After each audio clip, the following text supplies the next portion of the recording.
En 2025 docenas de casos sin resolver finalmente recibieron la atención que merecían y se resolvieron gracias a los avances forenses y las pruebas de genealogía genética. Aunque apenas llevamos unos meses de 2026, parece probable que este año vaya igual de bien. Si no es que incluso mejor, para las víctimas de crímenes sin resolver y sus familias, quienes han esperado respuestas durante mucho tiempo.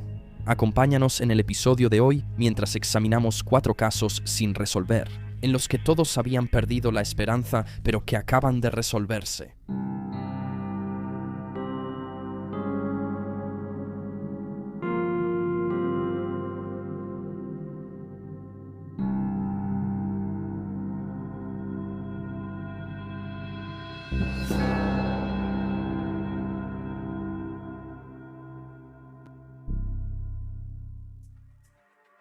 Cynthia González, de 25 años, trabajaba como bailarina exótica en el momento de su muerte.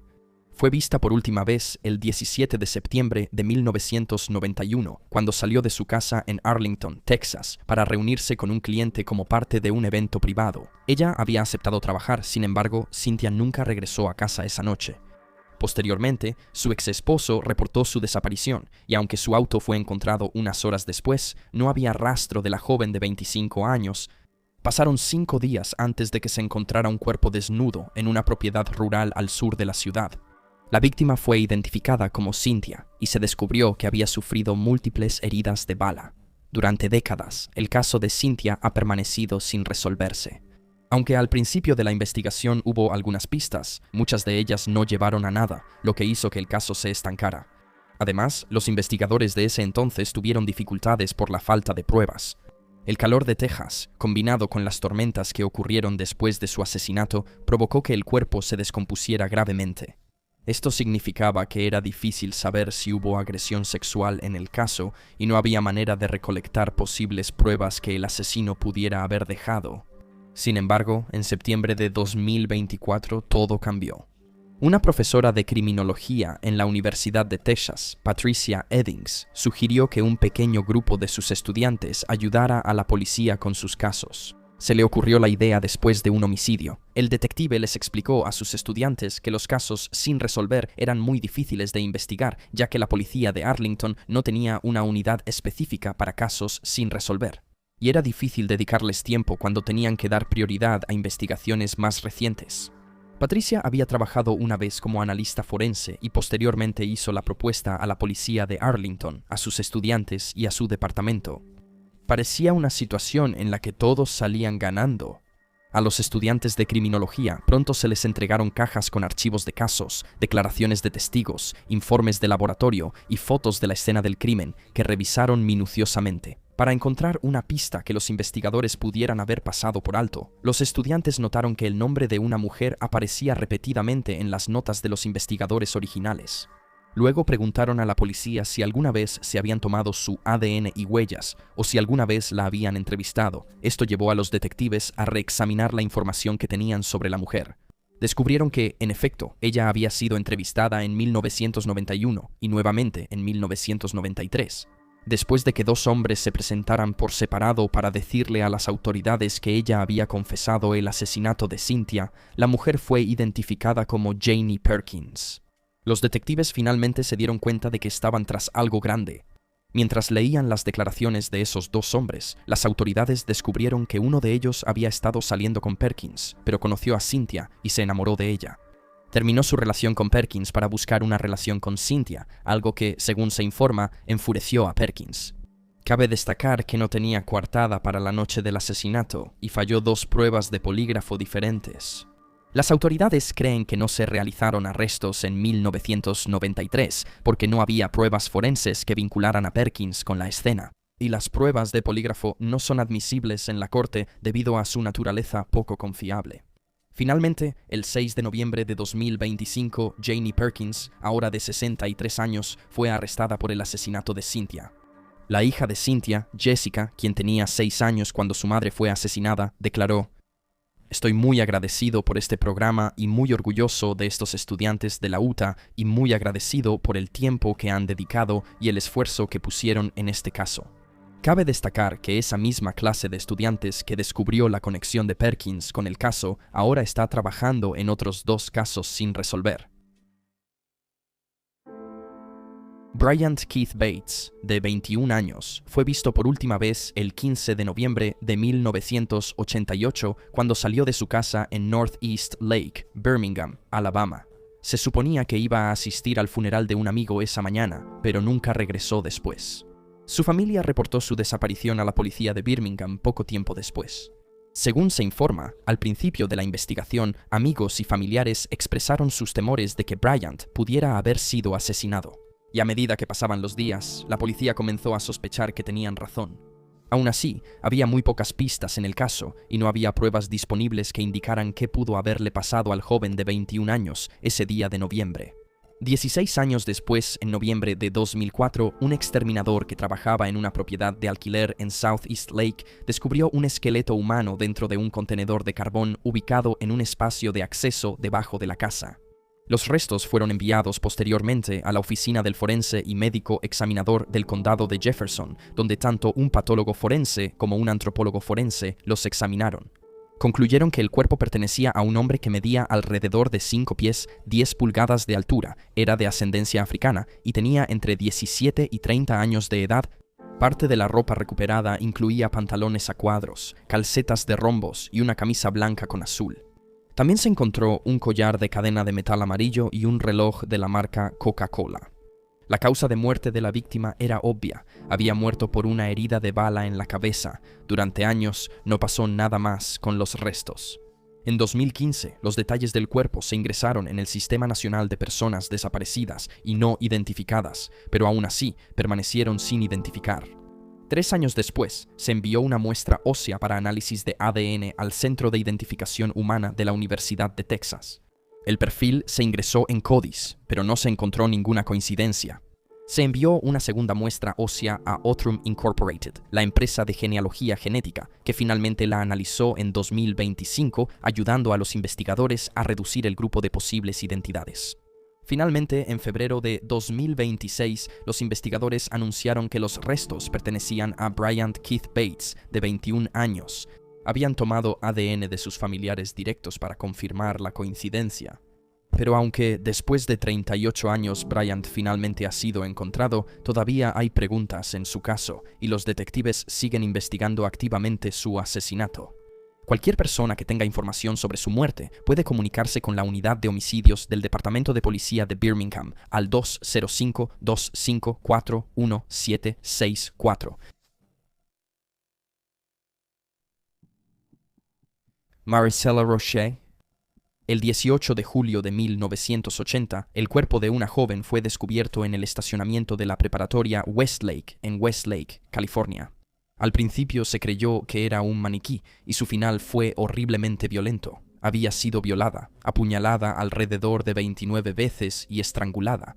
La evidencia mostró que ella luchó ferozmente contra su atacante, con heridas defensivas que marcaban la piel de sus manos y brazos.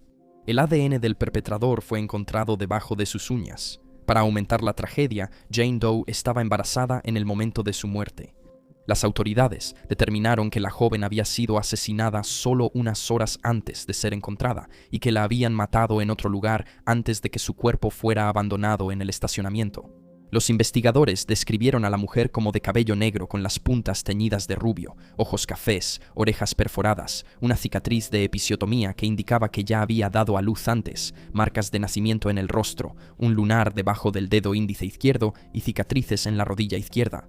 Inicialmente, teorizaron que había sido llevada desde los condados de Los Ángeles, Kern o Ventura y que podría haber estado pidiendo aventón. No está claro por qué las autoridades sugirieron estas posibilidades, pero tal vez se basaron en avistamientos reportados por testigos. Durante décadas, el caso permaneció sin resolverse y no fue hasta 2012 que finalmente hubo un avance, cuando el caso de la desconocida del condado de Ventura se vinculó con el de la desconocida número 5 del condado de Kern, la segunda. Jane Doe fue encontrada muerta en un huerto de almendros en Delano, California, el 14 de julio de 1980, solo unos días antes del asesinato de la desconocida del condado de Ventura. Ella había sido asesinada de manera similar, ya que fue violada y apuñalada varias veces.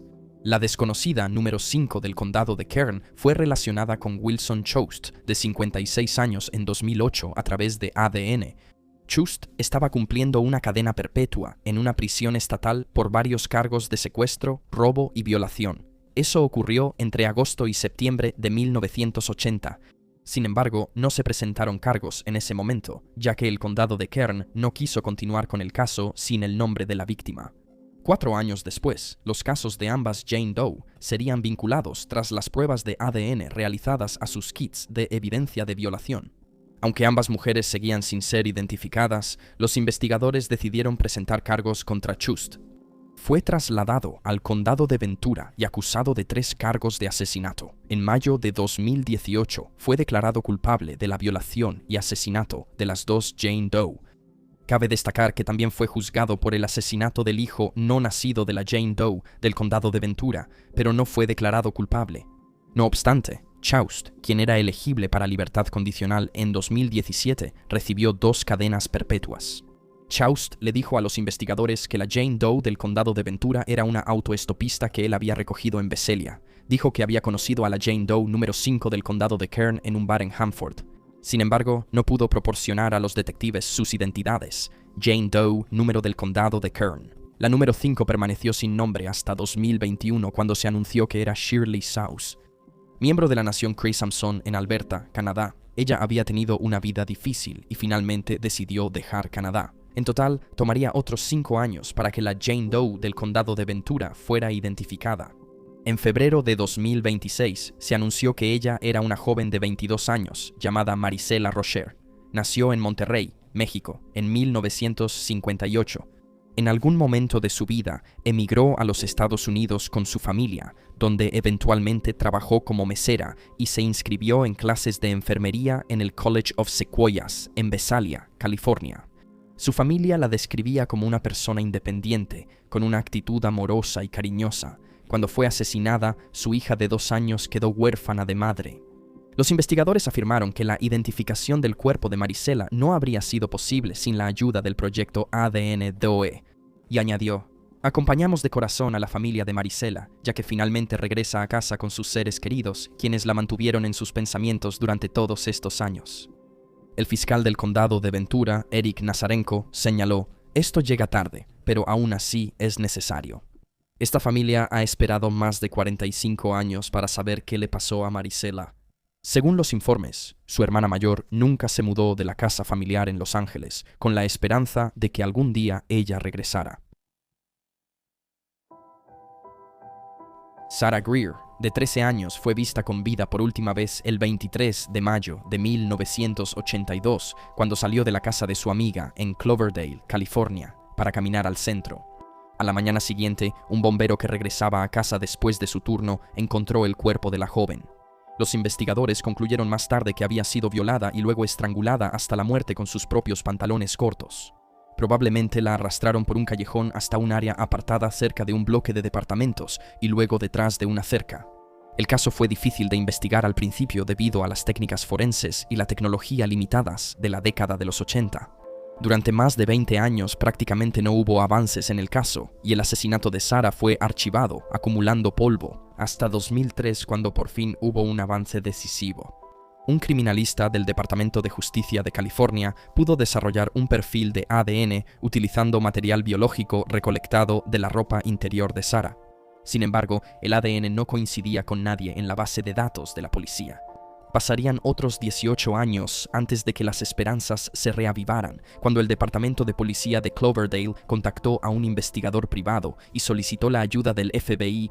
Los investigadores esperaban que estos últimos pudieran encontrar a la persona que coincidiera con el perfil de ADN utilizando bases de datos de genealogía genética a las que tenían acceso. En los años siguientes, el FBI pudo reducir su grupo de sospechosos a 4 hermanos. Realizaron vigilancia sobre los hermanos y pudieron recoger una colilla de cigarro que uno de ellos había tirado. Las pruebas demostraron que coincidía con el material encontrado en la ropa de Sarah.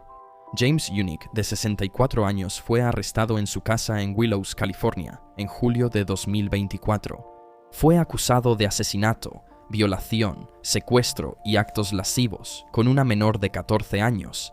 Inicialmente declaró que no conocía a Sarah y que no recordaba los hechos del día en que ella murió. Sin embargo, Unick cambiaría su versión después. Durante su juicio, que duró un mes, los miembros del jurado escucharon a los amigos de Sarah, así como al propio acusado, quien testificó en su propia defensa. Afirmó que la niña de 13 años le había propuesto tener relaciones sexuales y que tuvieron sexo consensuado cerca del río Russian. Alegó que debió haber sido atacada por otra persona. Sin embargo, el jurado no creyó la versión de los hechos de Unick. Deliberaron durante 2 horas antes de emitir un veredicto de culpabilidad en febrero de 2026. Está previsto que sea sentenciado en abril de este año, y esos son los hechos. Por favor, dejen un comentario aquí abajo con sus propias opiniones y reacciones, y recuerden darle like a este video y suscribirse para apoyar al canal. Gracias por ver, manténganse alerta, manténganse seguros y nos vemos la próxima vez.